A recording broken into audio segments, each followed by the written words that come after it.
શ્રી ગણેશાય નમઃ। મિત્રો, આપની ચેનલ સ્પિરિચ્યુઅલ કરણમાં આપ સૌનું સ્વાગત છે। મિત્રો, આજે છે નવરાત્રિનો ત્રીજો દિવસ। માં દુર્ગાની ત્રીજી શક્તિ છે માં ચંદ્રઘંટા। માં ચંદ્રઘંટાની કથા સાંભળીશું। મિત્રો, માં દુર્ગાના 9 અવતારોનો એક માં ચંદ્રઘંટાનો છે, જેની પૂજા નવરાત્રિના ત્રીજા દિવસે કરવામાં આવે છે। માં ચંદ્રઘંટાને ચંદ્રખંડ, ચંડિકા અને રણચંડી તરીકે પણ ઓળખવામાં આવે છે। તેમના કપાળ પર ઘડિયાળના આકારનો અર્ધચંદ્રાકાર ચંદ્ર છે, તેથી તેમને ચંદ્રઘંટા કહેવાય છે। એવું માનવામાં આવે છે કે દેવી પાર્વતીનો જન્મ પર્વતોમાં થયો હતો અને તે સમગ્ર બ્રહ્માંડમાં શૈલપુત્રીના નામથી જાણીતી હતી। માતાએ પોતાનું સમગ્ર જીવન ભગવાન શિવને સમર્પિત કરવાનો અને તેમની સાથે લગ્ન કરવાનો સંકલ્પ કર્યો। માતા પાર્વતી હંમેશા પોતાના સંકલ્પ પર અડગ રહ્યા। તેમણે લગભગ 5000 વર્ષ સુધી ભગવાન શિવની તપસ્યા કરી।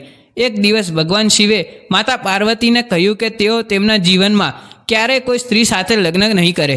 આ સાંભળ્યા છતાં માતા પાર્વતીએ ભગવાન શિવને સાથે લગ્ન કરવાનો પોતાનો સંકલ્પ ગુમાવ્યો નહીં। તે તમામ સુખ અને સુવિધાઓ છોડીને ભગવાન શિવની જેમ પર્વતોમાં રહેવા લાગી અને રાત દિવસ તપસ્યા કરવા લાગી। આ કારણથી તેમને બ્રહ્મચારિણી દેવી તરીકે પણ ઓળખવામાં આવે છે।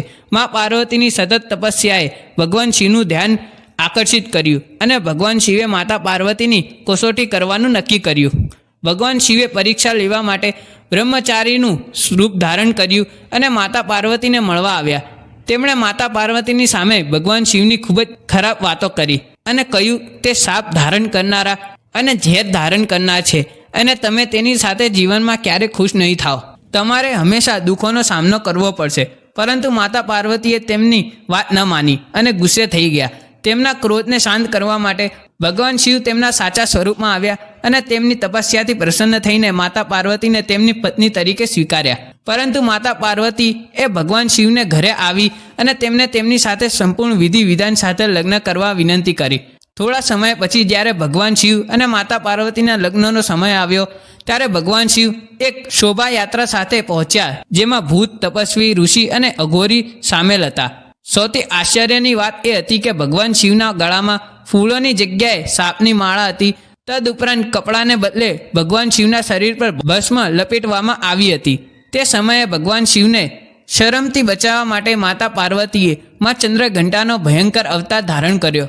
માતા પાર્વતીએ ચંદ્રઘંટા અવતાર લીધો કે તરત જ તેમના શરીર પર 10 ભુજાઓ દેખાયા। પોતાના 4 જમણા હાથમાં કમળનું ફૂલ, બાણ, ધનુષ્ય અને માળા, 5મા જમણા હાથમાં અભય મંડળ ધારણ કર્યું હતું। આ કારણે લગ્નમાં હાજર રહેલા લોકોનું ધ્યાન ભગવાન શિવથી માતા પાર્વતી તરફ ગયું અને બધા આશ્ચર્યચકિત થઈ ગયા।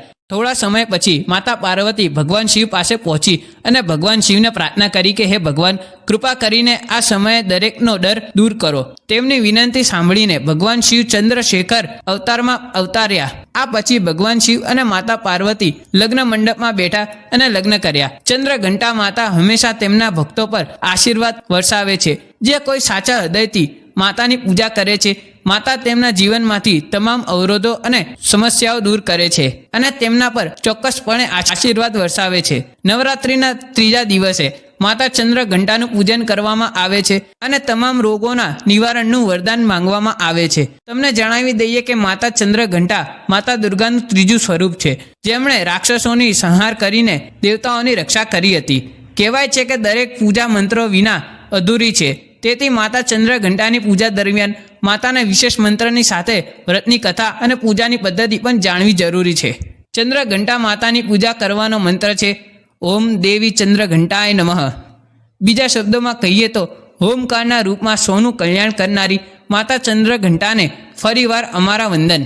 મિત્રો, એવું કહેવાય છે કે જે લોકો વિશેષ મંત્રો દ્વારા ચંદ્રઘંટા દેવીની પૂજા કરે છે, તેમનો અહંકાર નાશ પામે છે અને તેમને સૌભાગ્ય, શાંતિ અને સમૃદ્ધિની પ્રાપ્તિ પણ થાય છે। નવરાત્રિના ત્રીજા દિવસે દેવી ચંદ્રઘંટાનું પૂજન કરવામાં આવે છે।